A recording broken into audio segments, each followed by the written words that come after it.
guys, it's midweek meetup episode 5. I got some questions that were asked I'm super excited about. It's not just me, talking about anything. I got some serious questions here. We got Chris behind the camera. What's up, Chris? Not much. How's it going? Good. He is gonna tell us the questions, so we thought it'd be kind of more fun, interviewee. Read them out, yeah. Or read them out, call you guys out. All right, what's the first one? Give me a question. All right, Michelle. Okay, so Michelle, she said, let's see here. I'm ready. In the videos to come, would you touch base on trainer burnout? I love that you are so compassionate to all of us in making us all a big team. But I feel like burnout is not often talked about. Thank you. Ooh. Answer that. Okay, burnout. So this is definitely something that all trainers feel at some point in your career or another. Usually when you're newer into the industry. I remember years and years ago when I was a trainer in a gym. A lot of burning out comes when you're doing a lot of training in a day. So one-on-one training, if you have, say, 8 clients you have to see, that's 8 hours of training. That's not just 8 hours of showing up at a work, any kind of job site, factory, or anywhere. That's 8 hours of being on it and being motivating and being that bright, shiny star that person's paying for you to be every single second that they're paying to be there. Okay, so it's tough. It's very hard. So when you're first starting out, I remember really training hard because you're new to the city in what you're doing, right? You're new, you're building your brand, you're building your name, you're building your clientele, you're getting the word out about you. So you have to put that time in and you have to work your ass off, and it's hard. But after you do that a little bit, then once you get your name out there and you kind of get going, you have that kind of, rep now that you can pull back a little bit. You can be a little more picky on who you want to train, not just taking any client you can get. It's kind of I don't really want to train that kind of client this week or at all. I want to take this kind. I want more high intensity, or I want to do more weight loss, whatever it is. You got to find what you like to train. So it gets to a point where you don't have to just train every single person. You can pick and choose. And then it comes down to timing too, picking your hours, all right? And I always think that one-on-one training is very hard. It's, people are paying a lot. So for any of you that are burning out and you're doing, you have your own gym and you're, working way too many hours, you're not seeing your family, you're tired, you're not getting time in to work out yourself. What about taking those clients and doing small group training? So instead of doing 8 hours of 8 clients, 1 hour each, you're doing 4 hours and you're combining them all, or doing 2 to 3 people a small group training. And actually find, I'm out of breath. My belly's getting bigger, and I'm getting out of breath just talking. So mind if I'm panting a little bit here, but I find that people train better when they're in a little group or big group setting than just one-on-one. One-on-one, you get talking too much, you come almost a social worker, so it's mentally draining on us too, not just physically all day working. So people are doing one-on-one training. If it's your own business, you can make your own rules up. Sometimes in gym settings, they just want that one-on-one training because they want that $50, $80, $100 an hour clients coming to you. But if you can compact your stuff, look at it, spread your week out and say, who could I team up? Talk to them. They might be comfortable with it and say, hey, I want to put you together. Guess what? Instead of you paying $50 for the hour, you're only making $25. But you're going to get 3 people in there, 4 people in there. Now you're making $100 an hour and you're working way less hours. Okay? So combining things is great, Michelle. Great way to lessen your hours, or just get into group training, which is what I do. So 30, 40, 50 people in your class, everyone's paying $8, $10 a head. Some classes charge $15, $20 a head, whatever it may be. Now you're having, you have this huge class, you're making a big chunk in 1 hour. So nowadays I train my morning class and I train my night class, 2 classes a day. That's it, 2 hours of training. And the rest is social media and branding, which I'm going to get into later because I think there was a question on that. So you have to figure out your schedule, make it work for you and make it work for your family so that you're enjoying your life and you're happy, because you're not going to be a good trainer if you're not happy and you're there and you're tired and you look tired, then you're going to be getting sick. Okay? You have to find time for you. Find an hour, 2 hours every day, or as many days as you can in the week. That's you time. Reading, meditation, going to the gym, Netflix and chill, whatever you got to do, you have to find that alone time, that time just for you, so that you can kind of recharge your battery. Okay? So I don't know, hope that helped you out, but look at your schedule, try and compact it down, make it less get more people in your classes. Maybe let me know what kind of training you're doing. You can email me if you want to get a little more personal. I can help you out in that way. All right, what else you got for me? All right. Something about branding, I think. Yeah, this is a question we've been getting a lot in emails. This is from Kirsten. Okay. And Kirsten is saying, I was wondering if you could address how you built your brand. What actions did you take to help place your brand in the minds of your clients? What steps could someone who is just starting out take to help get their brand out into the world? Okay, so a couple little questions in there. First one was, did I build my brand? How did you build your brand? Okay, so building your brand, so important. I see a lot of people's Facebooks, Instagrams, websites, this and that do it well, and some that do it a little not how I agree. I mean, I'm not saying everything I think is right, but it's my show, so I say what I like, and I do not like when I just see a lot of pictures and quotes and sayings from other trainers around the world, workout memes and little like quotes on pictures. Like that's, if your Facebook's, check your Facebook out and your Instagram, scroll it. If all the pictures are just things you're sharing from Google Image, you're not sharing, you're not building a brand. It's like people can go on there and be like, okay, I know nothing about this person. I don't know what they look like. I don't know what their facility looks like. Do they have clients? Do they not? What kind of equipment do they use? They know nothing about your brand. So you have to look at your stuff, assess it and look at it and think, hey, am I showing who I am? Because your brand is you, all right? So how did I build my brand? I showed me. Just like I do in all these videos, and I'm still doing it 10, 12 years later. So pictures of myself, pictures of me training, pictures of me training clients, pictures of my clients, pictures of equipment I use, locations that I'm at, little exercises that I do. So sharing little workout videos or like little Instagram stories. Oh man, when I started trying to brand myself, there was nothing there is now. There was no Facebook, Instagram, stories, and snaps. And there's so many tools that it's easy to brand your business, but you have to brand you. Your business is you. In our industry, especially if you're a trainer and it's your own business, your brand is you. If you work at a gym and you're trying to build the brand for the gym, then you show the gym and you show some trainers and you show the staff and interaction between them, but still showing a lot of yourself. So Facebook, Instagram, you have to check it out. If your pictures and posts, everything's just pictures of stuff you've shared from other websites that aren't yours, you have to pull that back. You can throw one in here and there, but it should be mostly your stuff.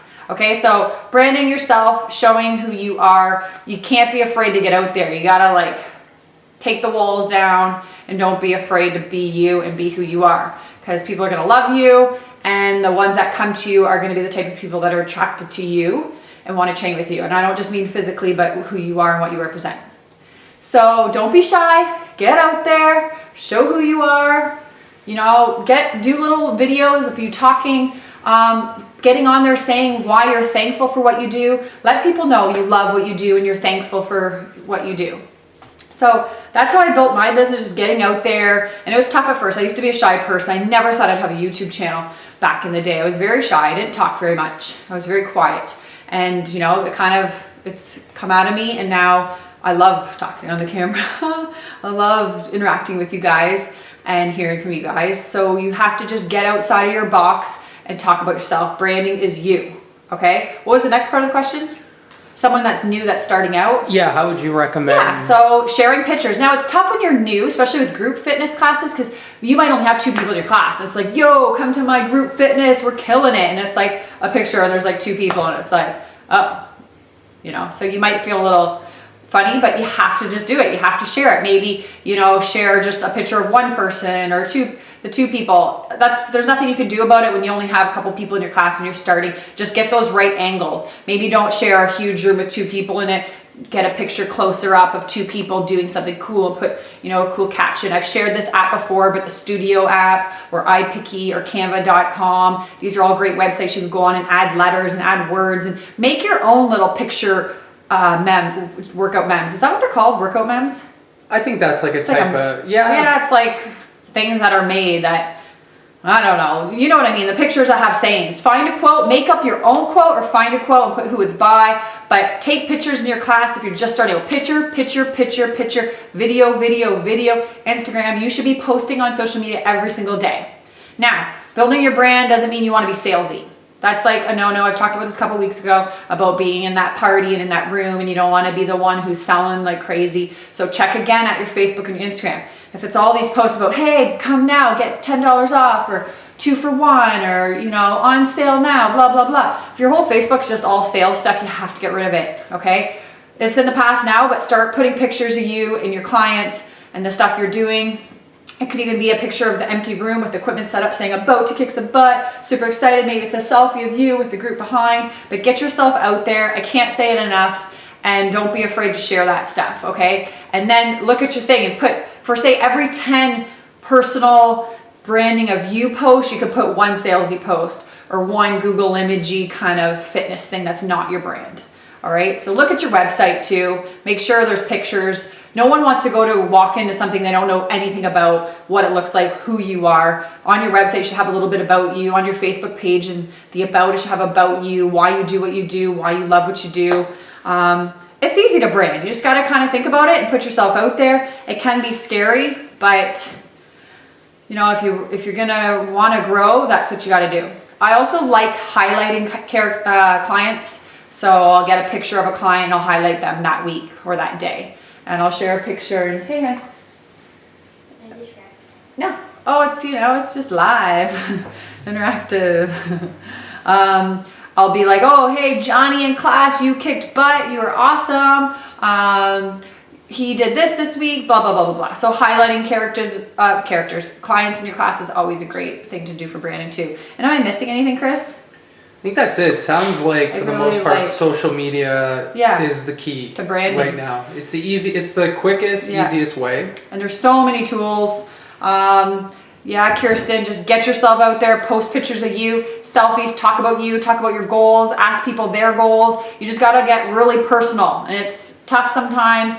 And sometimes I even feel myself like, oh, like some, you know, because you have people on your Facebook from high school and all over, all these friends, and it's like, probably like, oh, here she goes, fitness, blah, blah, blah, on and on and on. But you know what, if they don't like it, they don't have to follow you, or they can unfollow you or hide your stuff. This is who you are, and this is what you're sharing. Some people share a picture of, you know, their baby 10 times a day, or everything they eat, or party pictures. Your stuff's fitness and health, and if they don't like it, too bad.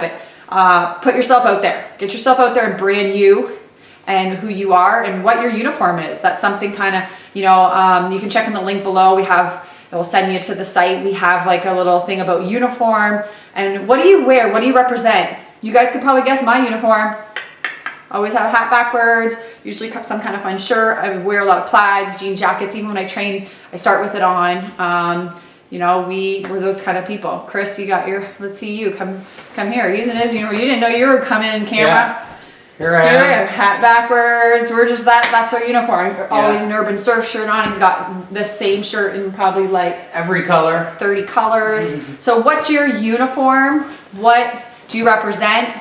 Who are you? And you know, you want to build your brand, you got to find who you are and how you want to dress and what's your kind of like uniform on that.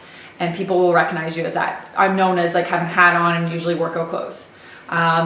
And that will attract certain clients to you, and the way you brand your business and the way you look and the way you dress and the way you approach them. Someone mentioned about how do you get guys in class. Do you know? Yeah, that was a good question. I got the computer here. Sorry about the pronunciation. Afaya, I think it's how it's pronounced. Ooh, pretty. Yeah. How do you get guys to come to boot camp class? People think we're all female class. Yeah. The guys come in the gym, but they don't come in the boot camp classes. So. Yeah, that's common. A lot of guys don't come to boot camp classes. They stick to their weights or this or that. You see that a lot, and a lot of pictures and videos all over social media. When I see other trainers that I'll check your guys' stuff out, you see that there's usually more women than men. And that's very common, so nothing to worry about on that end. But it all comes down to how you're branding your business. What's the name of your business? If it's like Jenny's Boot Camp or Booty, anything with booty, guys aren't gonna come because it's like, oh, like that's for girls. So what's the name of your business? Mine's Adrenaline, which is the type of class. Adrenaline Extreme Fitness, short form, we call it AXFIT, but it's tough name, you know? I try to dress and be like not too girly. Well, that's just me, that's who I am, but it just depends on you, the way you brand your business, The name of your business is very important.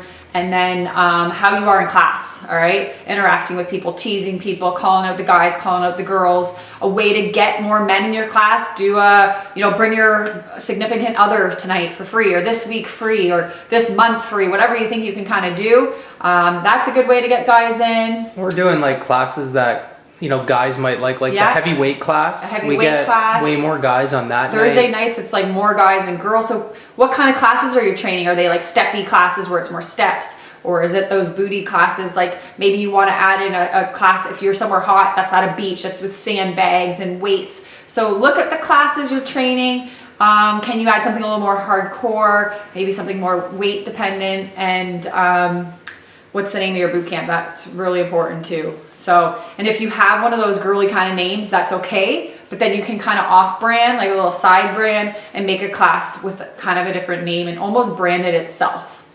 And that would work too. Depends on like your business model. Some might be good all women's, boot camp. Yeah. But if you're looking to get guys in there, then probably need to think about what the name is, what the classes are like. Exactly. Is it appealing to men? Yeah, is it appealing to men? And when they're there, how are you treating them? You can't be afraid to go up to them and tease them and, this and that. There's lines you can't cross, certain things like this and that. But definitely can get them. I have lots of guys, probably half and half almost. There's quite a few men. Some nights more guys, some nights more girls. But we got a good amount of guys coming. And you just got to get them in the door. Once they do it, they do it. But it's that certain kind of guy you get to boot camp. It's not for every guy. It's that certain type of guy. They're awesome guys that come to that have the balls and the strength to do a boot camp because it's hard. And I'll tell you, when I get new people, a new guy and a new girl at class, the new guy's dying, sometimes sneaks out, pukes, sometimes disappear and never come back. The girls stick through it. We're better with pain. Sorry, it's true. We are. It's true. We bear children. You guys get a headache and it's like, oh, the end of the world. No, I'm just joking. Okay, so I don't want to keep this going too long, probably over 10 minutes. But don't be burning out. Build your brand, get yourself out there. Don't just share what's in the world, all those pictures, everybody's seen them, we're tired of them, they've been out there enough. Make your own pictures. Yes, it's a little extra time. Yes, you're putting yourself out there and it can be scary, but what do you have to lose? All right, it's positive stuff, okay? And get some guys in your class. So that's today's midweek meetup. Hope you guys like it. Please comment below, ask me more questions. I love answering questions. I like the whole ask me questions, I can answer. It's super fun for me. And all right. I'll keep putting myself out there. You get yourself out there more. All right. See you guys back here next week for episode 6. See ya. Bye. Peace. Christmas. Check it out. You see it? It's that time of year.